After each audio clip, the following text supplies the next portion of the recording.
Hey guys, I'm SmartFan3, and I saw the Xbox Series X gameplay event. And I just want to say this: Microsoft has definitely sold me so far on the console. Because unlike Sony, where they're still giving us very little, information on the PS5 other than that boredom event that they showcased to us. It seems like Microsoft has really improved themselves when it comes to hyping a console. Because when they revealed the 360 and the Xbox One, it was like disastrous, like reveals, like the Red Ring of Death, and for the 360 at launch, and the Xbox One when it was announced. Oh boy! But the Xbox Series X, yeah, it seems like they really improved themselves, and a bunch of games they showcased. Okay, oh, except of course I will address they did not showcase Halo Infinite, but they want to save it for the big July event because if we're not doing E3, we gotta do some sort of big event. Um, all right, what games did they showcase? Um, oh yeah, Second Extinction looks promising. It looks like what Evolve should have been. I have a little faith in that game. It's like a first-person shooter, except instead of shooting people, you're shooting dinosaurs. It looks really fun. It looks like I said, it looks like Evolve, but what Evolve should have been. So far, though, I really want to see more of that game. Scorn. All there is a showcase of what the game looks like. We haven't seen any like gameplay footage, but it looks very H.R. Geiger esque. It reminds me of Ridley Scott's Alien. Um, it looks like it will have an unsettling vibe. I want to see more. I want to see some gameplay footage before I can say like, oh, I'm really excited for this game. Um, let's see what else is there. Madden 21. Okay, I'm not gonna pretend I'm some sort of EA Sports guru. Um, but it's become really apparent, even more apparent for how shady EA Sports is.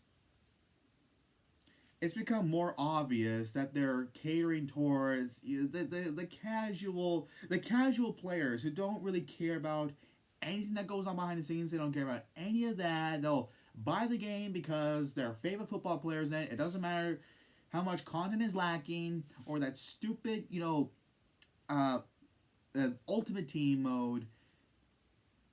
But they don't really give a shit. It's really obvious who they're catering towards, and it's really pissing me off. And we've barely seen anything in Madden 21. And graphically speaking, it looks barely above PS3 and Xbox 360 generation. It looks just the same. It looks just the same as before. It doesn't really look like EA Sports has been innovating, and yet people still buy into these games, and I just don't know why. I just really don't get it. It's the like I said, it's not just EA Sports, but 2K games. They just cater towards the casual type players. They just cater towards those, and it's really pissing me off. It's really fucking pissing me off. All right, what else is there? The Medium. That game alone, it was that game that made me think, okay, I'm sold. I'm definitely getting the system at launch. I love psychological horror games like Soma and Dead Space and Silent Hill. This is a very Silent Hill-esque game. And speaking of which, what's really interesting is they got the composer of the Silent Hill franchise. I'm fucking excited for this. I am so excited for this. And, you know, assuming that this game will be an Xbox Series X exclusive, Then, if these are really just like exclusives for the Xbox Series X, like forever, or just for a while until they get ported to the PS5, I gotta say though, it looks like Microsoft is improving upon the Xbox One. Now, I'm not saying the Xbox One is a bad system. No, it's a great system. I own the system. It's just, when it comes to actual exclusives, there's a bunch of games that are really lacking in the exclusive department. Unless you count, I guess, Rise of the Tomb Raider, but Microsoft bribed Crystal Dynamics to bring that to the Xbox One, and then they'll pour it to the other systems later. So I guess it was a multi console game that to start out on Xbox One. So I don't know if I count that as an exclusive game. It was exclusive for a while. No, I don't know if I count that as an Xbox One game. But what about the other Xbox One games that we had, like exclusive? Halo 5? That was a big letdown to the Halo franchise. Really lacking in an interesting story. Nothing but a gigantic teaser for Halo Infinite, which hopefully will be a million times better. And poor handling of the online multiplayer department, especially those fucking loot cards. Quantum Break. Yeah, and you thought Hideo Kojima games have less gameplay. Can't really say anything about Scalebound. That would have been a real system seller, but got canceled. That's bullshit. Sea of Thieves. Rareware's No Man's Sky. That's the best way to describe that game. That's the best way to describe it.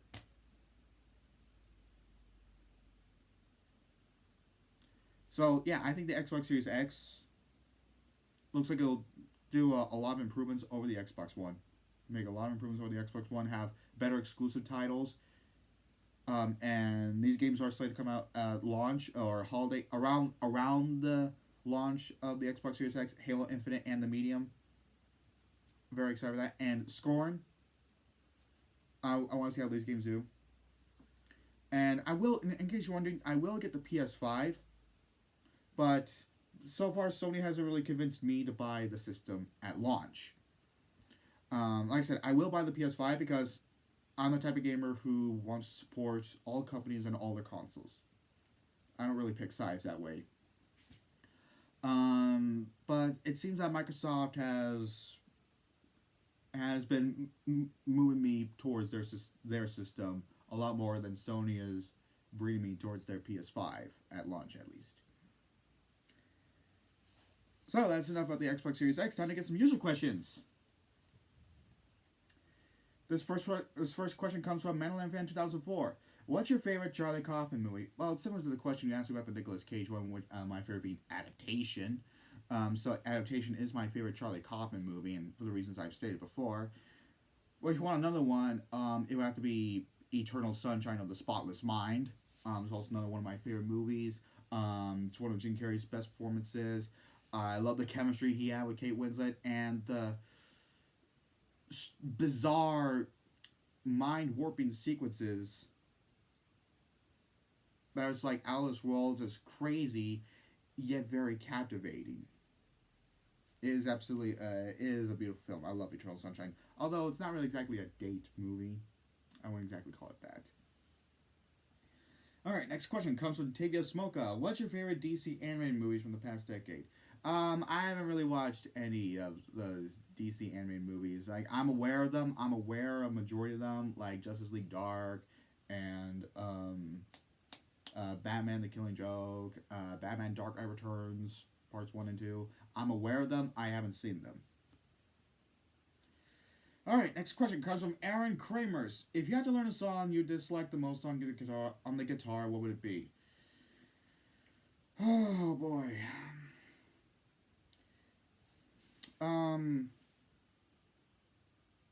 I really can't stand Bad to the Bone. I find that song to be incredibly annoying. I hate the melody. I hated the lyrics to that song. It's just like a really annoying song. Every time I hear that song, I just immediately change it. I guess I'll learn that. Just learn that stupid that fucking horseshit. I love Wham, but I really can't stand Jitterbug. That song to me just... I also find that song to be annoying to listen to. Um, I'm not a big Eagles fan. Hotel California, I get really bored of that song every time it plays on the radio. I get bored of it, sick of it. I find be generic song. What else? I love Maroon 5, but Girls Like You is like the least entertaining of their songs. There's no melody to it. It's just not a really interesting song. Let's see what else is there. Oh, the Pina Colada song. I really hate the Pina Colada song. I really hate that song. Don't expect me to play those songs on the guitar when my guitar arrives and when I take a lot of time practicing on it. Alright, next question comes from Justin Williams. What are your favorite books? Okay, I'm going to be honest with you. I'm not really much of a book reader. Yeah, I know. You're probably going to color me as an uncultured swine. I need to read more. You know, I'm just not really much of a book reader, okay?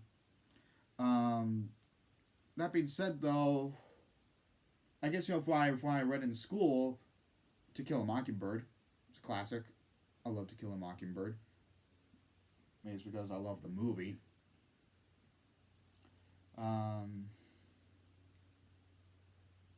What's this? Yeah, that's it. You know, to start, it's a bland answer, but I'm not really a book reader. I'm not. Sorry. Really not. Alright, and final question comes from Boy Thunder Productions. Besides Out of Africa, what would you say are the worst movies to win Best Picture? Well, there's The Greatest Show on Earth. I mean, sure, in terms of size and scope, it's a beautiful looking movie, but in terms of overall better story and better characters, I don't know why that won, let alone got nominated over Singing in the Rain.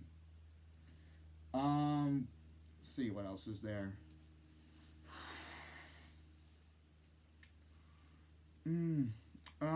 Okay. Annie Hall, I think, is one of the best screenplays ever written, and it's one of my favorite romance movies. But Best Picture, over A Certain Something, and Best Director, over A Certain Someone, and that certain someone was actually well liked before he became a fucking meme on the internet. Yeah, I don't think so. Ordinary People is a great movie, but I don't know. I don't think it's not like the type of movie that people are gonna like remember for a very long time. And wins along gets nominated over Empire Strikes Back. And I know people are saying, "Oh, what about Raging Bull? You are a Scorsese fan, aren't you?" Raging Bull is a great movie. It's mostly for Robert De Niro's performance, though. I think Empire Strikes Back is the overall better movie in terms of actual storytelling and character development. Chariots of Fire is like every inspirational, based on a true story sports drama I've ever fucking seen. The only reason why that movie is a hit is because of Vangelis' score. And that should not have won over Raiders or even Reds. Gandhi? Okay, Gandhi's a great movie, but if you take out Ben Kingsley, the movie would have been a fucking snorefest. Even Richard Attenborough himself admitted that E.T. should have won Best Picture. Let's see what else there. Last Emperor, probably one of the most forgettable movies to ever win Best Picture. It wins over like Fatal Attraction, and it gets nominated over Full Metal Jacket and The Princess Bride. Dry Miss Daisy. Okay, it's a sweet movie. It's a sweet movie, I guess. But you know, you got so many great movies nominated for Best Picture. Dead Poets Society, Born on the 4th of July, Field of Dreams, and you give it to Driving Miss Daisy? Are you fucking kidding me? Now, Do the Right Thing and Glory weren't even nominated. It's fucking crazy. Or The Little Mermaid, even. Dance with Wolves. Okay, it is an epic looking film. Only Kevin Costner could have made it, and it was his first movie he directed too. That is insane. And I will say this: he does deserve Best Director. Costner does deserve Best Director. Yeah, but Best Picture over Goodfellas now. Okay, I love Forrest Gump. It is a terrific movie by Robert Zemeckis. One of Zemeckis' best films, but he should have won with Back to the Future and Roger Rabbit. Forrest Gump wins over Pulp Fiction and Shawshank Redemption. No, as it wins Best Adapted Screenplay over Shawshank Redemption. I don't think so. English Patient, great looking movie. Beautiful romance story, but over Fargo, no. Okay, one of the most infamous ones, Shakespeare in Love. Okay, I love Shakespeare in Love. I think it's a really funny movie. Like, you know, it tributes Shakespeare. It's a great tribute, a love letter to Shakespeare. But that's all it is. It's a great love letter to Shakespeare, though. But over Saving Private Ryan for Best Picture, you gotta be fucking kidding me. Let's see what else is there. Okay, Chicago is a fun musical. I love Chicago, but Over the Two Towers, or no, adaptation wasn't even nominated for Best Picture. That's fucking crazy. Okay, Crash, another infamous Best Picture winner. I really like Crash. Some moments can be really preachy though, but no, Best Picture, no, over Good Night, Good Luck or Capote. I don't think so. Let's see. I think The Hurt Locker is a great war movie, very intense, but I don't know. Over Inglourious Basterds or Up, I wouldn't say that. The King's Speech. Okay, that's another infamous choice. Okay, I love The King's Speech. Oh, well, nowadays when they think of Tom Hooper, they think of, you know what I'm talking about. It definitely deserves Best Actor for Colin Firth, but that's it though. King's Speech only deserves Best Actor. That's it. That's it. Inception, Social Network, Toy Story 3, Black Swan wins over these movies. No, especially Toy Story 3. I think Toy Story 3 would have been the rightful Best Picture winner. Okay, Green Book, another soon-to-be infamous Best Picture winner. Although I'm going to say it's like 2018 has a really lack of interesting Best Picture nominees, though. But, okay, like, it wins over Black Panther and Black Klansman, Roma, and A Star Is Born. That is fucking horse shit.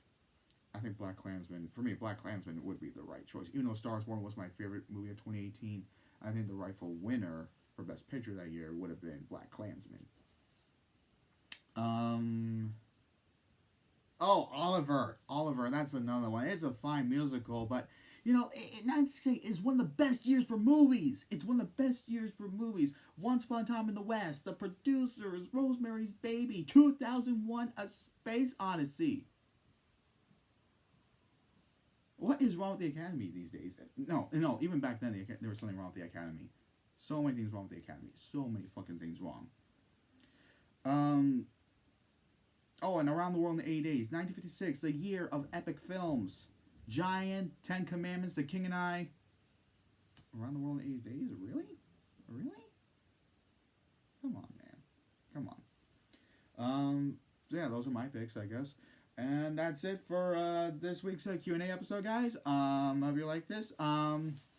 If you have any other questions, ask one question in the comments below this video, and I will see you all next Thursday. And that's it for now. Take care, guys.